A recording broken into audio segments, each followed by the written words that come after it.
சென்னையில் ரவுடிகள் என்கவுண்டர் விவகாரம். ரவுடிகளுக்கு அவர்கள் மொழியில் பாடம் கற்பிக்கப்படும் என முன்பே கூறியிருந்த சென்னை காவல் ஆணையருக்கு மனித உரிமை ஆணையம் கேள்வி.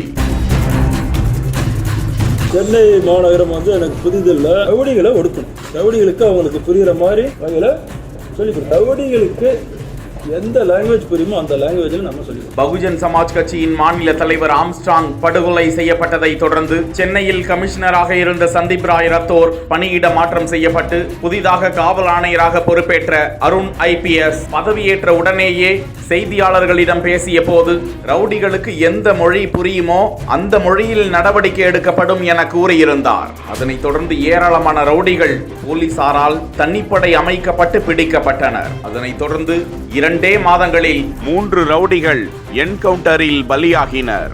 அவர்கள் காவல்துறையினரை தாக்கிவிட்டு கொலை முயற்சி செய்து தப்ப முயன்ற போது தற்காப்புக்காக சுட்டதாக போலீஸ் தரப்பில் விளக்கம் அளிக்கப்பட்டது. முதலாவதாக விசாரணையின் போது போலீசாரை சுடுவதற்கு முயற்சி செய்ததில் திருவேங்கடம் என்கிற ரவுடி சென்னை மாதவரம் அருகே என்கவுண்டர் செய்யப்படுகிறார். அடுத்ததாக A+ கேட்டகரி பட்டியலில் இருந்த வட சென்னை ரவுடியான காக்காத்தோப்பு பாலாஜி என்பவர் சொகுசு காரில் தப்ப முயன்ற போது போலீசாருடன் ஏற்பட்ட மோதலில் என்கவுண்டர் செய்யப்பட்டார். அடுத்ததாக ரவுடி சீசிங் ராஜா ஆந்திர மாநிலத்தில் இருந்து கைது செய்யப்பட்டு சென்னை நீலாங்கரை அடுத்த பக்கிங்ஹாம் கால்வாய் அருகே போலீசாரை சுட முயற்சி செய்த போது தற்காப்புக்காக காவல்துறை என்கவுண்டர் செய்யப்படுகிறார். இந்த நிலையில்தான் மாநில மனித உரிமை ஆணையம் சென்னை காவல் ஆணையர் அருண் வருகிற 14ஆம் தேதி நேரில் விளக்கம் அளிக்க வேண்டும் என மாநில மனித உரிமை ஆணையம் உத்தரவிட்டுள்ளது குறிப்பிடத்தக்கது.